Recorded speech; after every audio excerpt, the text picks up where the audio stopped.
Well, got a big game coming up on Saturday. Excited about the opportunity we have here in Tucson to have the 11th ranked team in the country here.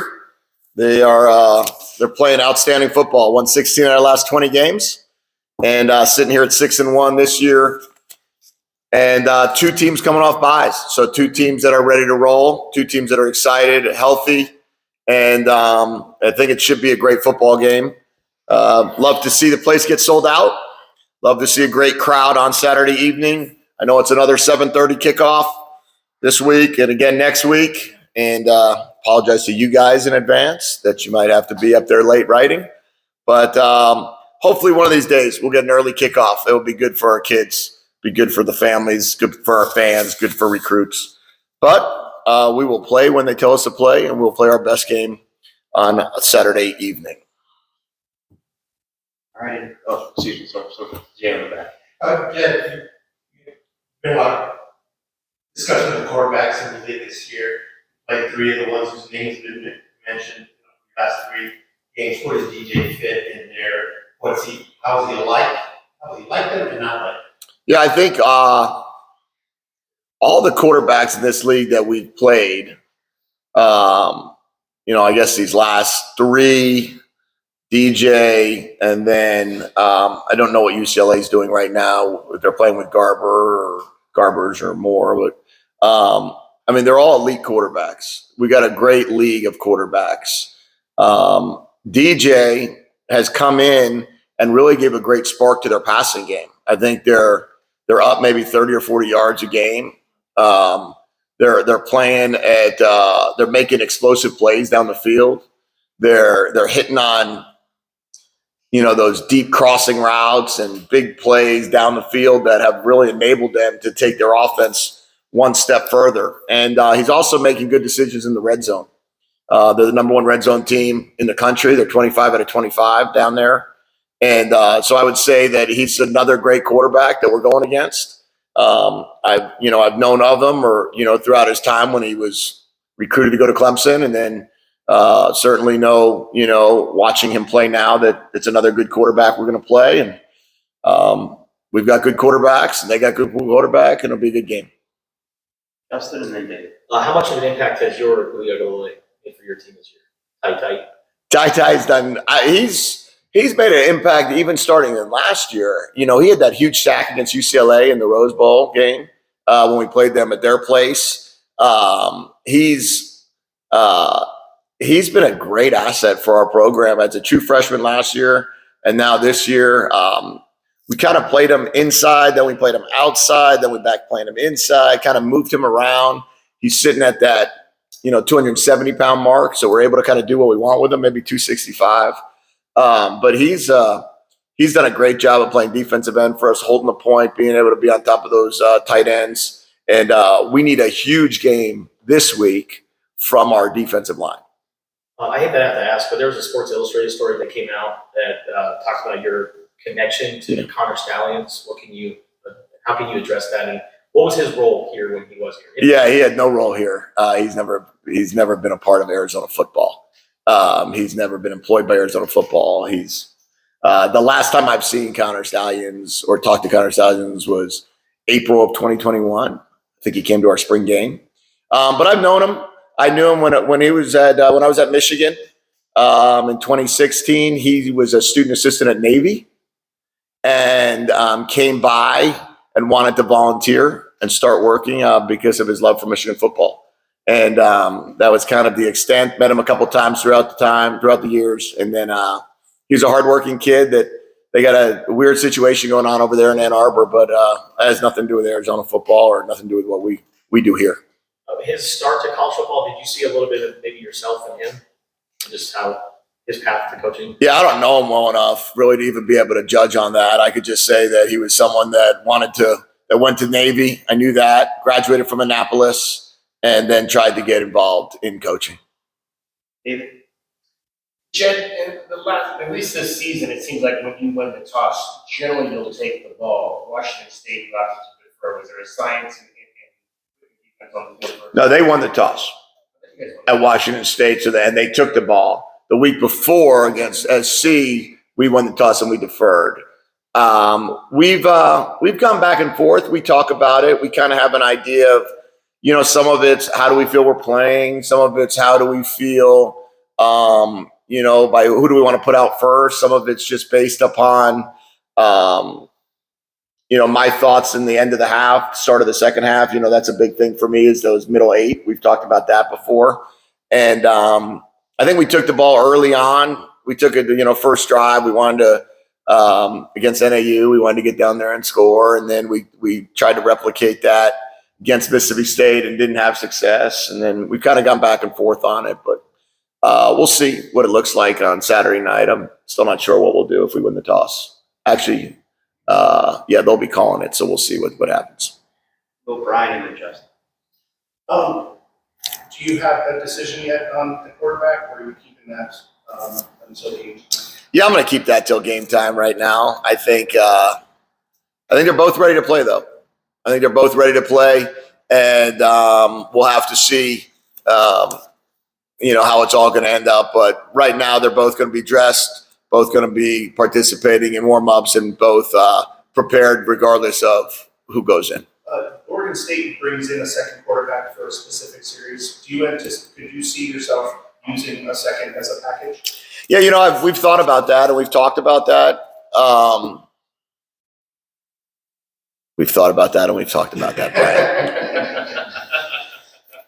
Justin and then Jay. Oregon State's 25 for 25 Yeah. inside the red zone. From watching them, what makes them so effective in that area? Well, I would say I think we're 29 for 31, and we're 29 for our last 29, I think, or whatever. No, maybe we got stopped twice against NAU at the end there. Maybe we're 25 for the last 25, but you got to run the ball. You got to be able to run the ball in the red zone and not turn it over. That's really last year we had, I think, 7 turnovers in the red area, whether that be turnover on downs or whether that be an interception or a fumble. The 2 times that we got stopped this year, one was when Jaden scrambled and fumbled the ball in the 8, and one was the interception. So they're very smart with the football down there. And if you put yourself in position by running the ball, you give yourself the best chance to be able to score down there, get close enough to field goal range, and then get it in the end zone. And then what kind of challenge does this game present to both lines? It's going to be a heavyweight fight. There's no question about it. These guys are physical. Everybody's healthy. I know their center's back, and the running backs are really good, and our defensive line is healthy and ready to go. Our offensive line, for the most part, I don't think Polito will be ready to play, but he did practice a little bit yesterday. He will practice today, and he will probably be available to us in an emergency situation. So you take that out of the equation, everybody's good. I think it's going to be a big time brawl inside, and our guys are excited about that challenge, and I know that that's the type of game they like to play. Michael and then Jason. Justin obviously asked you about your relationship with Connor Stallions. The subject of sign stealing has obviously been people have been talking about it a lot for the last week or so. What is acceptable? What's not acceptable? What's within the rules? What's not? Yeah, the sign stealing thing is very interesting. I kind of agree with Coach Prime. You got to stop people, even if you know what's coming. And I think he made the comment like, it doesn't matter if the sweep's coming, you got to stop the sweep. I think that when I look at it in my experiences, I don't know how to do it. I wouldn't know how to process getting a call, being told what happened. Hey, you're going to get this coverage, and getting a play in fast enough to communicate it without these communicators and without the stuff that you have. We signal, we use wristbands, we go fast, we use tempo. It would be very difficult. So I don't really get it. I don't understand the huge value in it. I think we should just play football. But on top of it, we could get rid of it by just giving coach the quarterback communicators in our helmets and not say things like, well, we don't know if it's safe, when we know that the NFL does it, and we know the XFL did it, and we know the USFL did it. I think we're the only group that doesn't do it. So if we just did that, we wouldn't be having any of these conversations. We wouldn't have to see 400 different big cards and sheets and all the things that people hold up and We wouldn't have to be having 40 people signal and 82 different color outfits. We could just press a button, call a play, and run a play. Kind of what we do in the NFL. So that's my feeling on it, Mike. Jason and then Does your messaging this week change in terms of, this is a borderline top 10 team coming down, getting national attention, stuff like that? Well, we had that with Washington, and then we went to SC when they were a top 10 team. So it's been a unique run here. I mean, we've gone really, I forget if they were 7 or 9. One of them was 7, one of them was 9, Washington, SC. Then we go on the road to 19th, and then we're back here with 11th. I mean, so all 4 of these games in a stretch have been against top 20 teams. The messaging has been pretty clear. This is a really good team. This is a really, really good team that you go back and you look at the way they finished last year, the way they started this year, how they're playing. And for our team to have this opportunity to host them in our stadium is awesome. And we need to take advantage of that opportunity. And sure, it would certainly put you on the map if you go ahead and, take care of business and win this game. That would certainly put Arizona football on the map based upon how we've played the last few weeks. And the players understand that. And then one more, what's the challenge this week for the corners with already say having two smaller receivers as opposed to what you faced last week? Yeah, it's small and fast. They got speed at wideout, which I love, which I respect that they have that. And you gotta cover that. You got to cover them down the field. The biggest challenge for our corners will be if we don't get a pass rush. We need to get a pass rush against this team because what they're going to do is they're going to try to stretch the field with their speed. So we got I really love the way our corners play. You got to play, got to be able to play man and zone against this team. And you've got to be able to put DJ in a situation where he can't just sit back there and let the wideouts you're referring to get open on double moves and deep down the field. Troy, and then our last question. Defensively, what makes Oregon State a good football team? Like, what do they do well defensively? They swarm to the ball. They're very physical. They tackle extremely well. They've got really good tacklers on that team. And they don't play a ton of different coverages, and they don't play a ton of different fronts. But what they do is they do it really well. And they're sound. You don't see a ton of missed opportunities on their defense. When they have a shot to get the quarterback, they get the quarterback. When they have a shot to make a tackle, they make a tackle. And I would say that in the end, they're just very well coached and very disciplined defense. And do you have a tally in terms of tickets sold yet for the game? Yeah, I think we're at 42,000 right now, 42.3 or something like that. But I don't know. I mean, I just feel like we got 3 home games left, and this is a top 11 team, top 12 team.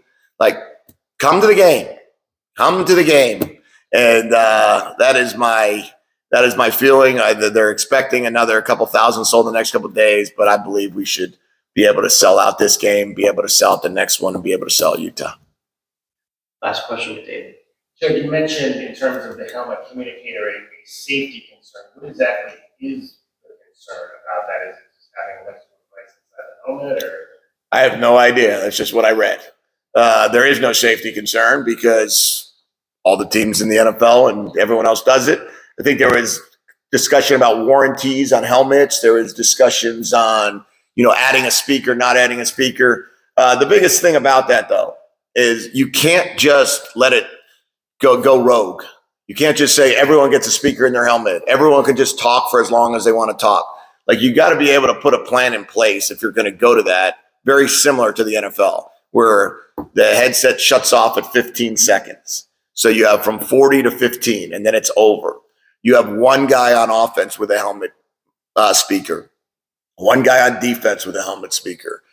Only one coach can communicate to the helmet. I mean, there has to be some version, or I think we will not have football players anymore.